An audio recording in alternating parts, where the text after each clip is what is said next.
But failing to prepare is preparing to fail. Failing to prepare is preparing to fail. It's not more knowledge that we need. Many of you are more knowledgeable than I am. It's not knowledge we need, it's something else we need to unlock. The benefits, the fruits of that knowledge is coming Ramadan. And I always think at this time of year, back to when that program was on TV, Supermarket Sweep. Remember that? Or for the younger generation, maybe a Mr. Beast video. When he gives someone his credit card, unlimited balance, he said, you have 3 minutes, you have 1 minute in this massive superstore. Go. You can, anything you grab in that 1 minute, 2 minutes, 3 minutes, you can keep. Anything you grab, you can keep. And what type of contest, what do they do in that competition? They don't just stroll around looking at stuff. They don't go to the cheap aisles where just the sweets and chocolates and little things. No, they have a plan. They think, first I'm going to go to the jewelry section, then I'm going to go to the electronic section, then I'm going to go to this section and that section. They have a plan, and they hit the ground running. And even if they have to take a breath, even if they have to rest for a bit, they're resting with the intention so they can get more energy to get the high value items. This is a metaphor for our life in general, especially for Ramadan. Allah subhanahu wa ta'ala is saying, I will lock up the shayateen for you, I'm locking up the devils. I'm flinging open the doors of paradise. I'm slamming shut the gates of the hellfire. I'm legislating certain acts of worship for you to come close to me and transform yourself. I'm mandating that there's an atmosphere of obedience in the air during this month. You have 29 or 30 days. Ready, steady, go. How are we going to avail this? How are we going to be like those intelligent contestants? We don't just go window shopping in that period. They don't just wander around and go to do what everyone else is doing. No, they have a plan. They want to make the most of that time. In the next khutbah, inshallah, I want us to think practically, what can I do? What can I do to help make the most of this coming opportunity? أقول قولي هذا وأستغفر الله لي ولكم فاستغفروه إنه هو الغفور الرحيم.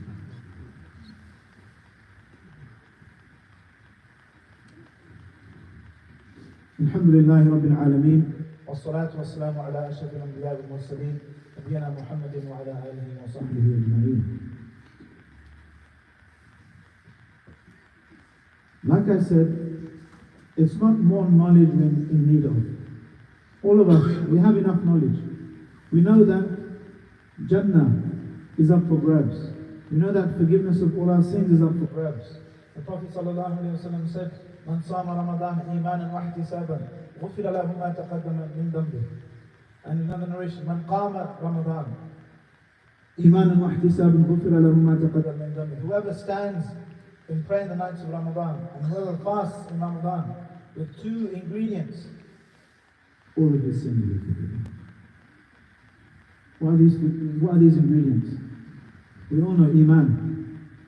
Having Iman in Allah and Iman in these things are beloved to Allah subhanahu wa ta'ala. That this is mandated by Allah. But the special ingredient is what? Ihtisab. Ihtisab. Ihtisab is what? Ihtisab is that special ingredient that stops us from becoming robotic. It prevents our worship from becoming just mechanical. Ihtisab is this: when you're praying, you're standing. For example, in Taraweeh, you're saying to Allah, Allah, I can't hear the Imam, the speakers are crackling, my feet are tired, I don't understand what's being said, but I'm doing this for your sake, Ya Allah, so you forgive my sins. Ihtisab is you're being present, mindful in that act of worship, and you're hoping for the reward from Allah subhanahu wa ta'ala. It's not just a set of mechanical motions, no. When you're hungry, you're saying to Allah, Ya Allah, I'm thirsty, I'm hungry. I'm doing this for your sake, Ya Allah. Nobody else knows if I'm really fasting. Allah, I'm doing this for your sake. And this unlocks wonders in Ramadan. Just like it unlocks wonders outside of Ramadan. This is a muscle we can train. All of you are going to get, all the brothers there, you're going to get a message or a call. Can you pick up milk and bread on the way? We need to pay the gas bill, we need to do this, we need to do that. All of you asked to do this. You have to get shopping, you have to do this, you have to do that. With ihtisab, with this ingredient, with mindfulness, you can upgrade those acts of just mundane, everyday acts, you can upgrade those into acts of worship. Adatul Salihin, Adatul Ghafilin, Ibadatul Salihin. The mundane acts of heedless people are in fact acts of worship for righteous people. How? Everyone buys milk and bread. But someone with ihtisab, when he's buying that milk and bread, his intention is, he's speaking to Allah, he's saying, "What, Ya Allah, I'm getting this halal rizq with the halal money you've given me to provide for the family that you put under my care, under my authority, under my leadership. I'm exercising this in a way which is pleasing to you for your sake, Ya Allah." And everything you do before that in order to get money, you need to get a job. Going around looking for a halal job, this can be upgraded to worship with that intention. Before you get a job, you need a qualification. Going to school, waking up in the morning, putting your uniform on, ironing your shirt, all of these can be acts of worship with the right intention, with this muscle the Prophet ﷺ is teaching us to exercise, this muscle of ihtisab, being mindful. Don't just be heedless. Okay, it's not a sin. You can go to school for any intention, but this is the trade of the next life. This is what distinguishes one level of paradise until the next level. It's not like one person has one garden, another person has two gardens. It's not such a small difference. The Prophet ﷺ said to his companions, imagine you're sitting outside at night. He said, the people in one level of paradise will see the people above them like you see the stars. Imagine, think about that tonight when you see the stars in the sky. There's a huge difference between the levels of paradise. And only Allah knows truly how many levels there are. Surely, there's something beyond just the number of physical acts that you can do. How many rak'ah can you pray in one day? There's only that much time. The true distinguishing criteria is what happens in here. Two people can be praying outly the same salah. They can be reciting the same page of the Quran. But one of them is doing it maybe for one reason. He's ihtisab, he's saying because I want to glorify Allah. Fair enough. He's going to get that much reward. But another one is reciting the same ayat in the Quran. But his intention is what? I want to glorify Allah. I want to reflect upon these ayat. I want my children to hear this. I want the walls and the floor to reverberate with the kalam of Allah. I want the ants, I want the birds to bear witness on the day of judgment that I'm doing this. I want to set my vocal cords, my tongue, my lips, my throat to be used to reciting the kalam of Allah. How many of that? 6 intentions. Number 7, I want to get the healing from these ayat. Intention after intention after intention. This is the trade of the next life. This is how you distinguish yourself from one person, one level of paradise to a higher level. And this is all up for grabs, and this is what we're training for. We all have the knowledge. We know praying is good. We know reciting Quran is good. We know this item is haram, this item is halal. You choose the halal, you get rewarded. But the real thing that unlocks this knowledge for us is that will, that just spending time, spending effort, energy, being present. Do what you know. Do what you know. So this muscle of ihtisab, this function of ihtisab, of being mindful and present when you're in the act of worship, this is something we can always prepare, always practice, always, whatever we're doing, whatever we are doing, always think that I'm in conversation with Allah subhanahu wa ta'ala.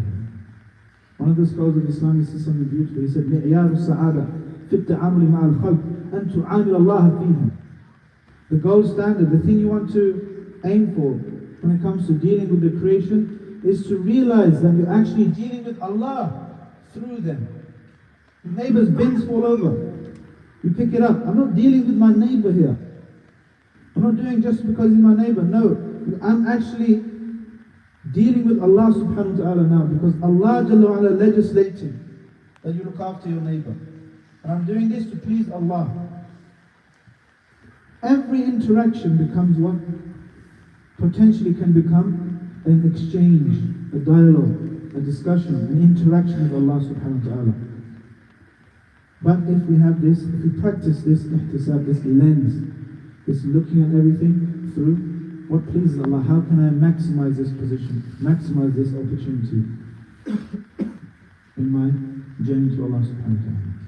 Now, one thing practically, I want all of us to do, me, myself, first and foremost, all of us today, this weekend, whenever you can, sit down with a piece of paper and think, what are the 3 obstacles for me to make the most of Ramadan?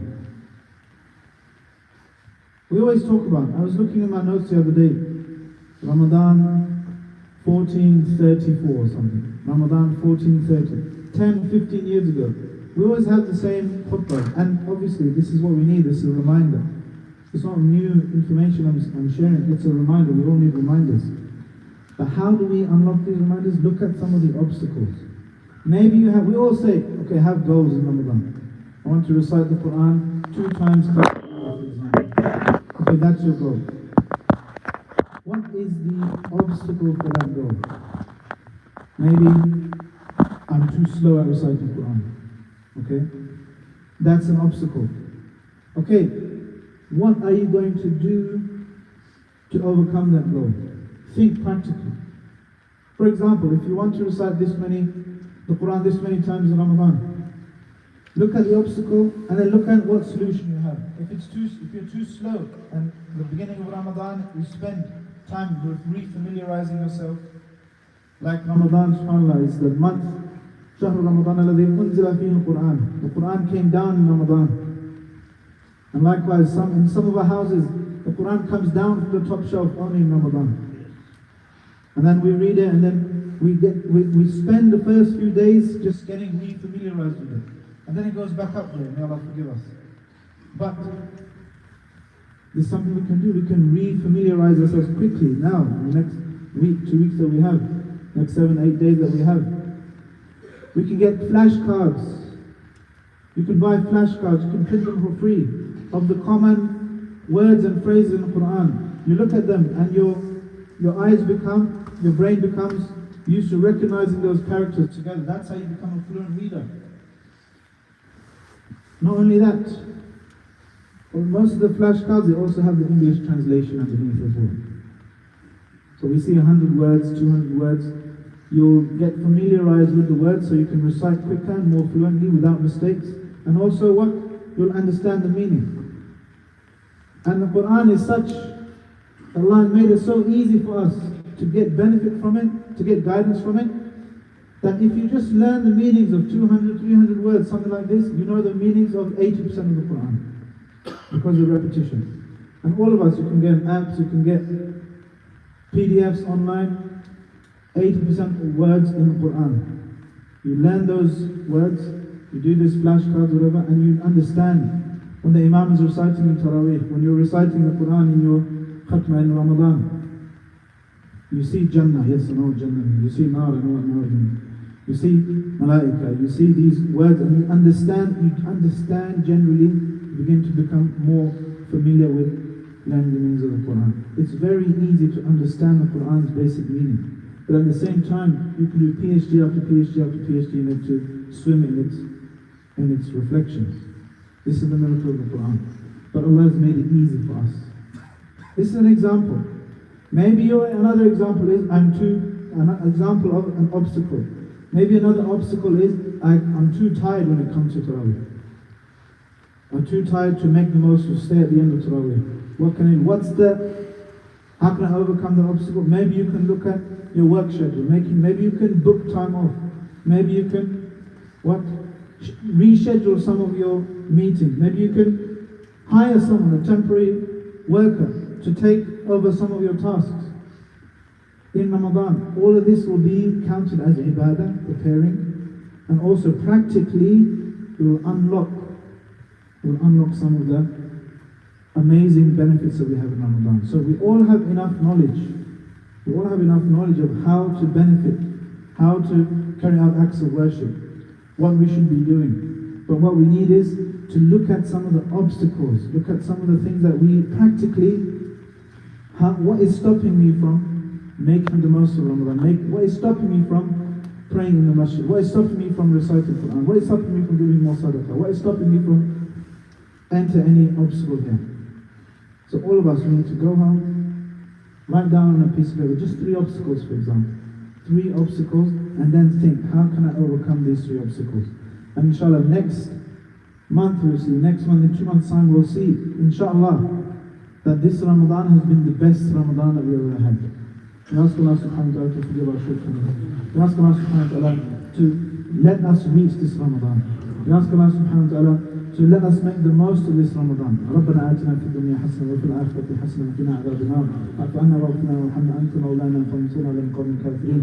وصلى اللهم وسلم وبارك على نبينا محمد وعلى آله وصحبه أجمعين. وأقيموا الصلاة.